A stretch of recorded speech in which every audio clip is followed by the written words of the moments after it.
first day of tabling at a con in 2 years.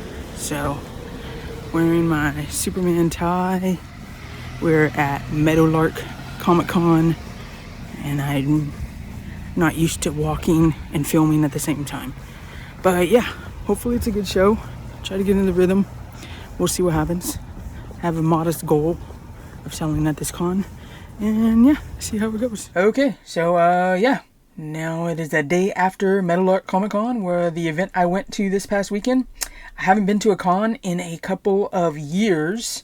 Yeah, and this is just a recap of everything, really. No notes, kind of going off the cuff, no outline, just freely talking about the event. Probably won't be a very long video, but yeah. The event was in Southern Oregon, Medford, Oregon. So it took me a couple hours to drive there. Where I'm located in Northern California, there's really nothing going on as far as comic book conventions, even craft expos, craft fairs, where I might think about setting up something to, share my comics with people. We have like a small farmers market in town, which is literally like a lot of food stuff, and when I say a lot, it's like there aren't a whole lot of vendors, but the vendors that are there, they're pretty much all there for their food and stuff. There's not much craft, not much art stuff going on. So yeah, if I want to go to cons, events, expos, I gotta drive, and so Medford is actually the closest drive for me to get to a place, and then we get up to Portland, and we get down to San Francisco, and it's just a long drive. But what I've realized is, well, first of all, the con was super slow. All the vendors were saying it's slow. I made friends, or I was friendly with the neighboring people around my booth, and so that was nice. Shout out to Jessie P, who does a lot of little crafts and stickers and buttons and stuff like that. She all makes by hand and everything, so that is cool. But yeah, everyone around me was saying it was like really slow, and so who knows why that was. Evidently last year's was a lot busier than this year. But yeah, as far as I go, I know going into these things, I make all ages books. I make kids books, and those are already a tough sell. People just walk by them. Even if they have kids, they're not really interested in looking for that. So I had a very modest goal. I wasn't even sure if I was going to share this modest goal in this video, but I will share. I wanted to sell 5 books after not being at a con for 2 years. The last con I went to was in Portland a couple years ago, and it was horrible because it was the same weekend that a snowstorm basically hit Portland, and Portland isn't really capable of dealing with snow in their city for some reason. I know that too from living there for a year. They just, when snow hits, it like shuts down everything. It doesn't happen. They don't get like mountains and mountains of snow every year, but I would think they would be more prepared. Anyways, all that to be said, yeah, snowstorm hit. The last time I went to, it was, I think it was Fan Expo Portland a couple years ago. Snowstorm hit that year. Super dead all weekend. And so I wasn't sure what to expect. I'm still getting in the groove. But yeah, I wanted to sell 5 books. What I wanted to do, I had my Peter Paranormal and the Dognapping Bigfoot middle grade novel, and I had issues 1 and 2 of The Amazing Red Bee. And yeah, I sold 4 books, so almost hit my goal, which is awesome. I sold 4 books, and I sold a print of Teen Titans to a little girl, and her parents. So that was cool. Yeah, so I was happy with that. And really after the show, you can get downhearted a lot on yourself, and you can just be like, oh, I didn't sell anything. For me, I don't know about anybody else out there, but for me especially, it's hard to put yourself out there, but I kind of have to just look at it like work.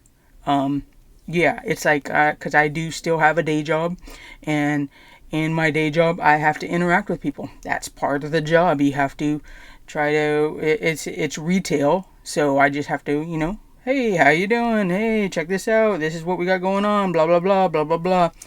And I'm realizing, I don't know why it took me so long, but I did have to realize this eventually, that the con is not just I can go there, sit behind a table, and let people walk up to me, and they'll, oh, look at this, I want to buy this. You have to sell. And I know a lot of people don't want to hear that. I know a lot of people don't want to do that, but it is part of the job. It's the same thing like with anything. When you are working on creative things, you have to put yourself out there, depending on how comfortable you are, means how much you want to put out there, but you have to do it a little bit. Otherwise, if you don't, you're just going to be stuck there, and not sell anything. And so your stuff is just going to be sitting on the table collecting dust, and that is not a good feeling. So yeah, I was happy. I was like, oh, I almost got the goal. I wanted to sell 5 copies. I almost did it. So who knows what will happen next. But another thing, an idea or the realization I had on the way back from the show, as I was trying to, think of all the pros out of this show, because you always go to a show, at least I do. I've done a few in the past. Like I said, the last one hasn't been for a couple years, but I don't know, maybe everyone has the idea that when you go to these places that you're just going to be selling, or you want to be selling, like, oh, I want to take this many because what if I sell out, right? I want to take this number of prints or this number of books because I don't want to take too few. What if I sell out? And I guess that's the ultimate positive goal. But unless you're super famous, unless you're already really well known, it doesn't really happen that much. And so as I was thinking about this, the other part of it is you're building equity with people who come around, especially when you go to these shows. Like I said, I don't have any local, in the immediate vicinity area of shows. But when you go to the shows, wherever you are in that general vicinity, you are starting to build that rapport. You are starting to build that reputation with people who see your stuff. And then the people you make friends with too at the con, like the people who are tabling across from you or next to you, they'll see your stuff, and you just kind of build that reputation of, oh, this is Ronald P. Tucker here. He does all ages comics. He has this, he has that, and that's the kind of mentality I'm looking at it now, because the next shows I'm going to go to, I will probably do another one in Medford in a couple of months, but after that, the next ones are going to be far, and even though I'm in the Pacific Northwest, I will be driving, a number of hours to get to these shows, because really the only other option is to do paid advertising online, which you can, and I probably will venture into that in the future. But yeah, for now it's just I need to get out there. I need to show people in the industry, show people in the space that, I am making these books and they are out there and they are available. And you do that a lot, especially with comics, you do that a lot through conventions and different shows and whatnot. So anyways, yeah, that's I guess my recap of the show. I guess not a whole lot, like I said, to go on as far as the show. There were a couple other comic creators there. I saw the creator. I wanted to go over to him and just talk to him, but I didn't get the chance, and by the time the show ended, I had forgotten. But the creator of Orcs in Space, or Space Orcs, something along those lines. I've seen the book out in shelves, in bookstores and whatnot. But yeah, he was there. The guy, Floyd Man, I didn't really know who that was, but he's the guy who does the Garbage Pail Kids illustrations. And then somebody else saw me who does a show in Central Oregon, more northern Central Oregon. He came up to my booth and he was like, oh, I really like that you do comics and comic book art, and he gave me a flyer for the show that he puts on, which will be next year, which was cool because he wants to make sure the show has more focus on comics and comic books and comic book art.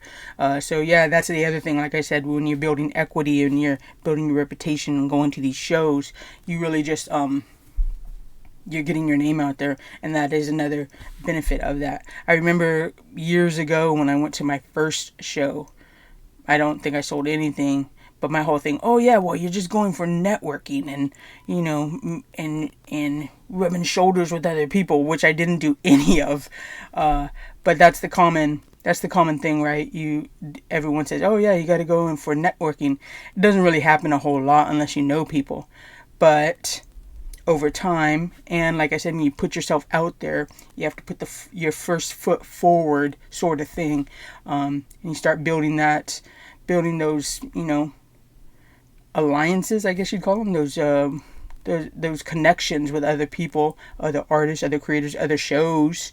So I enjoyed it. It wasn't busy, but after 2 years of not doing a comic book show, I got my feet wet again. I was able to figure out certain things. I had my little pitch that I was talking about my book to people when they'd come up to my table, and it kind of evolved over the 2 days, where at first I wasn't sure what to say, but then I finally got it down, very succinct, very, very quick, and like, here's the very 1 to 2 sentence elevator pitch for them.